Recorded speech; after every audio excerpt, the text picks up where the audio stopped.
Hi everyone, and welcome back to the Astral Tourist. First, I have a few channel announcements. My schedule is a little bit hectic now that we're in the warmer months here in the USA. So don't expect the episodes, on time on every Saturday or Sunday, but they will be there as time allows. Also, the music channel is coming along, and for those that don't know, I have a music channel on the Astral Tourist Music. I actually just completed an album I have not even posted yet, which makes this sharing even more apropos, if we can say, possibly. I mean, it doesn't have to do with the whole album, but I just find it kind of interesting. So it's mainly a side chill channel, and I do have the music, a lot of it on Spotify. If you want to help support either of my channels, you can buy a song if you want. It's on Apple Music and everywhere else DistroKid puts it. So thanks for tuning in, and let's get started with today's sharing. This episode is Astral Gig Matrix Glitches and High Vibe Authentication.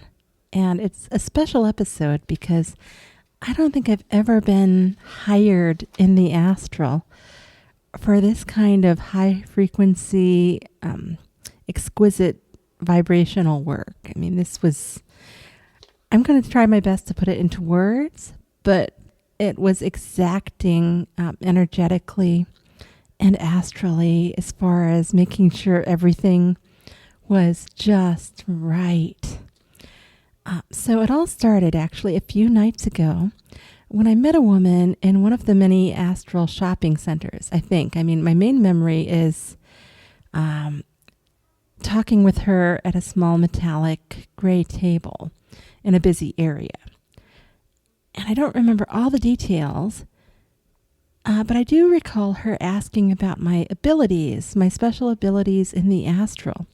Things like how fast I move, my invisibility. I guess she had spotted me moving incredibly fast and phasing and all of that stuff that I've already talked about that I do in the astral here in the channel. So at the end, she casually mentioned she might have a job for me soon. No details, just kind of a cryptic nod. It was all very Matrix, messenger in a black coat energy, if you know what I mean. And she was not wearing black, by the way. She didn't have the sunglasses, but everything else about it felt very Matrix. I didn't take a note on what she was wearing, but now that I'm sharing it here, I think it was a tan trench coat, actually, and I don't remember her hair. And I think she did have sunglasses, but not like black ones. I think they were like big sunglasses with tan lenses to match the tan trench coat. And it's funny how little details can come back even days later. Okay, so last night, as I began to fall asleep, I picked up an incoming wave of vibrational signals that I at first thought might just be hypnagogia stuff. But it wasn't. It was coming through in the astral already, like directly to me in my bed. It looked like sparkling neon yellow crystalline lights with cool silver metallic sheen. And by the cool silver metallic, I mean it was so thin and almost transparent. What mostly came through was that neon yellow. And it wasn't warm like sunlight. It was more like sunlight that's been running through some kind of advanced technology. Like this is an information download plus energy. Very clean. It felt electric, but not like super electric. It didn't send me into the, earthquake type vibrational phasing or anything. So think about it like the Matrix sending you a ping, or somebody way out there, super tuned into you, sending you kind of an astral ping, I guess, but ping doesn't really do it justice. So I felt like I had new mission parameters there. And as I watched the sparkles, my astral body just shifted right out of my physical body. I didn't have to lift out. I didn't have to float out. I didn't have to roll out. I just simply shifted energetically in the astral and found myself inside what looked like a large Hawaiian-style restaurant. And there I received what definitely felt like a telepathic informational download from what looked like a blurry man across the room, across the restaurant, really. And the whole place was wide. It was as big as like a warehouse again, but not taking up, 3 city blocks or something. It was taking up like maybe 2 city blocks. And, as I stabilized and acclimated, all of this information was coming in really fast, which again, for those who have been listening, that also indicates future time travel, at least for me. Things go much faster for me when I'm experiencing futuristic dimensions and astral planes. And so I later understood that he was the chef, but at first I didn't know. At first he was just a blurry guy from across the room sending me all this information immediately and super speed. So for those who haven't been here, I want to reinforce the fact that I was a willing participant. I did not feel like I was stolen from my body or anything like that. I love this kind of stuff. And remember, I had previously already communicated with someone about a potential job. So I figured this was it. I mean, I wasn't sure, but, because I didn't see her. I only saw him. But I figured this must be it anyway. And for my regulars who have followed the channel for a while, I sometimes pick up what I call astral jobs. And this is for everybody. And these jobs come with different forms of compensation. Sometimes it's more information. Sometimes it's dimensional information. Sometimes it's maps, coordinates, astral idents to like rare or interesting places, other planets, or just, big energy downloads, which help me to get around in the astral and go further than maybe I would normally be able to. And now that I'm talking about it, of course, more memories are coming back from the previous conversation with that lady. I think I remember telling her I was feeling a little low energy and I was looking for work or something. It's all very vague still, but I haven't been going that far in the astral lately, like flying around my local neighborhood and stuff. So I definitely prefer to get out into space and do like really exciting things. And sometimes certain jobs give these huge energy downloads that keep me buzzing for days, if I'm lucky, weeks. And so if I get something like that, it's a real win for me. And there are other ways to gain energy in the astral, and that's also in my how-to astral project playlist for those that are new. So head over there for the basics if you haven't covered those yet.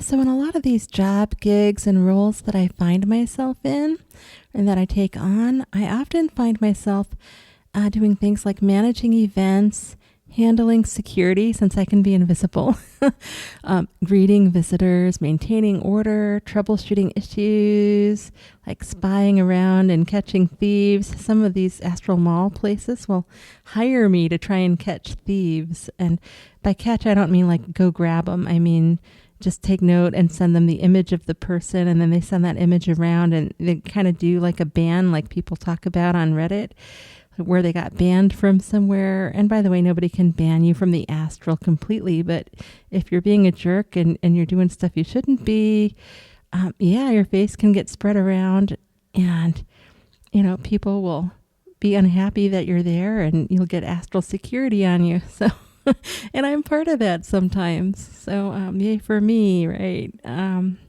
not cool that way, and I'm super cool other ways, helping keep some astral spaces that are really nice. Also, I do some rescue work in the lower astral realms sometimes. I remember once I was down in like one of the hellish realms, and this guy was in the sand with just his head up above the sand. And he just didn't seem to realize that he could come up. And I was like, here, I'll pull you up out of the sand. Sometimes it's something really easy like that. Other times people seem to like get caught in these time loops. And so I like interject myself into the loop and start talking to them about what happened, how come they're in a loop. And sometimes I have to be more careful than others about how I phrase that and like get to know them a little bit and make friends. And like they'll start telling me their life story. Sometimes it's really horrible. Sometimes it's really not. And they're there for somebody else. So, it's all fascinating. And I love the astral. Can you tell? So, um, this experience felt like that. I'm just doing my usual job, gig stuff. So in this case, I was overseeing a private event for a small delegation of international guests. At first, that's all I got, international. There were about 10 to 12 businessmen, I didn't count them out individually, seated at a long black rectangular table. They appeared to be Japanese, or at least that was my impression during the experience. The atmosphere was formal but calm, without really thinking about it. Those were my first impressions. I didn't overanalyze, especially in the beginning. I took the head seat, which is the narrow one at the beginning of the table, unlike in the thumbnail. But the thumbnail is the best way I could get all the details in there that I could. So I was acting as hostess, stability anchor, and coordinator for the event. At one point, the chef brought over one of the most unusual drinks I've ever seen, and it's certainly not one that's going to be in the album that I was talking about. But it could be, it could have been, but the album's done.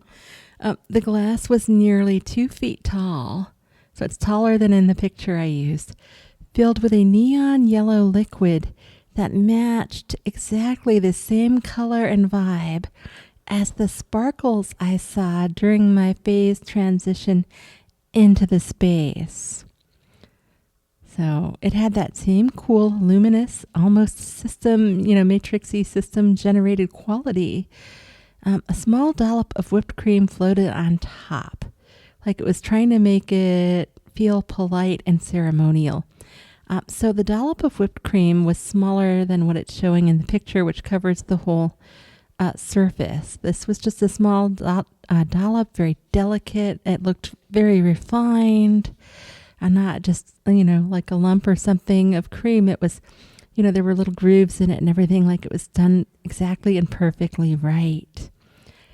As the hostess and inspector and vibrational inspector, I guess we can say, like the customs inspector for the zone, whatever I was, I was doing it all, except for the food, I guess. I examined it and I took a sip. As often happens in these states, my taste was rather muted. It almost reminded me of Chardonnay, but I knew it wasn't, like a mix of Chardonnay and maybe a lemon teeny or something. I could tell that it was super flavorful. It was a high vibrational frequency. Remember, food can symbolize energy. Well, it does. It symbolizes energy. And I was like, wow, this is the best. Oh, this is a good job, and it felt really meaningful. It wasn't just a drink like I've been trying to talk about and share. It felt like a whole process, and a futuristic one. It felt less like a reward. This was not wish fulfillment, and more like an authentication step. Like I was making sure to match it with what I knew from before, from the phase shift. And it was like I was verifying that it had rendered correctly. It was being recorded correctly into whatever Akashic records were recording it. I did not see like a recorder thing or anything. And into, the underlying framework of the space itself. Now, in the astral, the space itself can be kind of alive. And even if it's not if you don't want to call it alive, it can remember. Like, how we have these echoes of places that remember events. Here in the physical, it's kind of the same in the astral to different degrees. I guess in a different way, we can kind of liken it to when wine is served in a fancy restaurant and you're asked to taste it beforehand to, make sure that the vintage is correct and all of that stuff. So after I made sure everything about the drink and its vibration were correct, everyone received the drink, just in smaller portions in these round glasses, which also made it feel like more of a participation or alignment, but not overly so. However, I was the only one who received what came next. After I completed the inspection, the chef came to the table. I mainly remember his outfit. I don't remember, if he was Japanese or not or anything else. I remember he was male and he had the chef outfit on.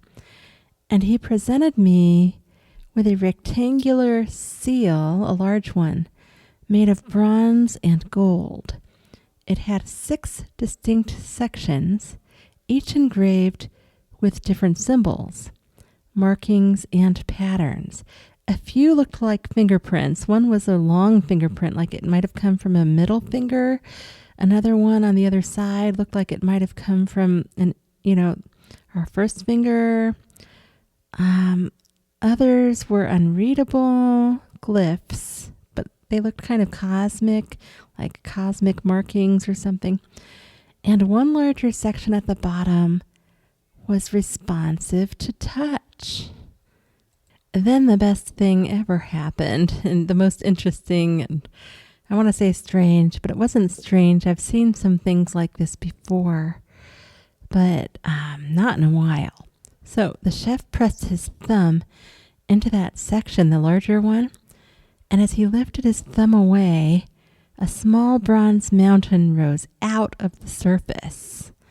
It wasn't just an engraving that he left. It wasn't just a thumbprint, not something etched into the metal, but it pulled up, like the metal was liquid, and it pulled up as his thumb pulled up, and a fully 3-dimensional shape took form, like it had been rendered into reality from within the object itself. So the metallic plate that he had there with all the symbols and everything had enough in it that when he pulled that up, it created a 3D mountain. So I had this strong sense I had authenticated and anchored a kind of high-level dimensional particle process of some kind. And the seal felt like confirmation. It felt like he was sealing the experience when he did that with his thumb. Now, mountains often symbolize permanence, access points, or thresholds between states of consciousness. But since this is set in metal, it's old. I'm thinking it's old, from deep in the earth. And so my first thought, of course, was Mount Fuji, especially given the impression I had that these were Japanese guests. If so, it may have been a location marker, a portal identifier of some kind of astral credential or ident. I just remember staring at it, fixated, for a few moments. It felt significant in a way that's difficult to translate into normal human language. It was all very vibrational. Like, I think I have a special vibrational ident now for Fuji that I never had before. And I'm going to try to go. Yeah, definitely. And I'm not talking about, the forest and all of that. I think there's something going on in that mountain. And I want to find out what now. And I earned it. So, please root for me to be able to go and to have an experience to share with you all. At least that's what I think it is. I mean, I won't know until I even try and get wherever I get. So after this, everyone got the drink. Like I was saying, only they had it in the small glasses, the smaller glasses. And I think a lot of it came out of that big glass that I tested. So, and approved and all of that, authenticated. But only I got the seal like that. So that was my payment or reward, or whatever you want to call it. And after they all partook of the drink and whatever it represents, the vibrational codes or whatever of that special frequency, the various businessmen thanked me, said the event was enjoyable, and several shook my right hand, before leaving. The assignment seemed complete. So afterwards, I was walking through the restaurant and the whole building, like checking little nooks and crannies and things, which is what I'm really good at. Little small spaces and things. Remember, I can change size too, so I'll check everything over, like super security. And that's when I noticed the environment starting to destabilize. So experienced lucid dreamers and projectors will recognize this phase. It's like the whole scene stops holding itself together, in a good way. In this case, the lighting was shifting. Objects will sometimes behave inconsistently in both lucid dreams and in the astral. Remember, our brains interpret the astral plane. And this was astral, by the way, not a lucid dream, but the mind interprets things as it will. And the whole environment felt like it was preparing to kind of unload. It was like shutting down a little bit. So, in my case, suddenly I was holding a handful of lilacs that were not there before. And that's a special message to my own self. I think my higher self did that. But they were responding to the astral environment. So they would wilt and get really sad, but they wouldn't like rot or something. And then they would recover and get really perky. And I could almost smell them. They were so vibrant. And then the lights would flicker in the building, as I was inspecting everything. And they would go lean off to the side out of sync. And so it was like the system itself was reallocating attention. I kept my mind on them, and I was doing my job at the same time, like the security walk around stuff. And then I found a small room with a woman sitting on a couch. And I called it a side room in my notes. And she was surrounded by flowers and gift baskets. It was apparently her birthday. Almost immediately, I felt a feeling of guilt. And, because I hadn't bought her a gift, I hadn't acknowledged her birthday.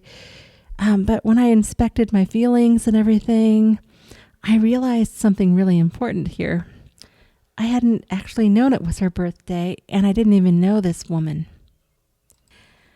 She was not upset. There was no conflict actually happening. The guilt was just there. Like it was a weird background program trying to run.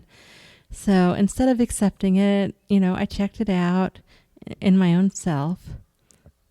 There was no real basis for it. I wasn't even fully sure if she was a stable character in the moment or someone who was arriving early to transition into the next scene. Now, some busy areas, they just shift the scene. So going back to remembering that this is a futuristic time and place, so things can move quickly, even when they seem to run slow. I know inside my soul they're moving fast or faster than I really want to go. If I'm winding down a bit, if my lucidity is coming down a bit, because my job is almost done, right? But I know I still have to keep that lucidity. So I simply told her happy birthday and that I would make it up to her next time. And this is the important bit that I remembered. I reminded her the current consensus bubble was dissolving and the next one was beginning to phase in. So I got her the most important information. And by a consensus bubble, I mean a temporary shared reality space in the astral.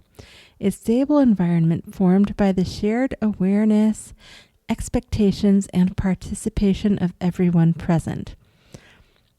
When the participants leave or disengage, that structure begins to dissolve, and another one can move on in, or the space can just dissolve. And in this case, another one was already coming in, into focus, I should say. So she nodded knowingly, which makes me think even more that she had to do with the next incoming reality bubble layer shift there. She even had a bottle of red wine that hadn't been opened yet, and my mind put a word on it, and I knew my mind did that. And it said boroughs, which for me means locales, like a neighborhood. I'm like, yep, the neighborhood is shifting. Got it. Thank you, higher self. For her, it was just a bottle of red wine. I don't know what kind of vintage or anything. And again, the previous drink hadn't been wine, so this was a whole new thing. I could begin to hear activity starting in adjacent areas. So, remember, I don't hear well in the astral. So when I'm hearing something like that, it's more like my awareness is picking up on stuff like static and voices and things are becoming clearer. But I didn't focus on that on purpose because I wasn't supposed to be part of that. So another event was already kind of booting up in the system. Well, the current one was shutting down. And then the scene faded. So sometimes we can call these transition glitches. When objects stop behaving consistently, time loosens and the environment feels like it's reloading. I think of them more as consensus bubbles. But you can step outside of the matrix for a second and observe the loading screen underneath or beyond. It kind of just depends how you think about it and look at it and feel it. And I've seen it so many different ways over the years happen, so it was not a big surprise to me. What stood out the most to me was the guilt seemed to arise independently of the situation. Nobody triggered it. It was like maybe a mini test to try to stay stable in that moment, or the environment maybe expressing guilt on purpose to maintain the area. I'm not sure. It simply appeared, and I don't think it came from me. So I'm thinking the environment generated it as a stabilization thing, possibly. I can only guess. I examined it, of course, and let it go. So for me, it felt like a small but meaningful exercise in astral sovereignty. Always make your own choices. Don't just take, people's or entities' words for anything. You don't need to be super paranoid either, but, of course, always think for yourself. Don't take every kind of matrixy system prompt at face value. Looking back, 3 things stood out the most strongly. The neon yellow frequency that initiated the experience, the 6-part authentication seal, reward, idents, etc., and the bronze mountain in particular emerging from it. I mean, that's my big win. I've been to Japan before, but I have a feeling that this is a really special astral locale, and I'm thrilled to try and go there. Absolutely thrilled. So whether those symbols represented verification, access permissions, or something else entirely, the overall impression is clear to me. I arrived, I completed my assignment, verified the process, received confirmation that it was complete, and got my payment/reward, etc. Then the consensus bubble dissolved, and the next reality stream began loading. Well, actually, kind of intermixed. And sometimes they do that. They can intermix even when you're not in a futuristic dimension. So I would love to hear your thoughts. Have you ever encountered seals, credentials, astral IDs, symbolic objects, or forms of verification in lucid dreams or your astral experiences? Until next time, happy astral travels.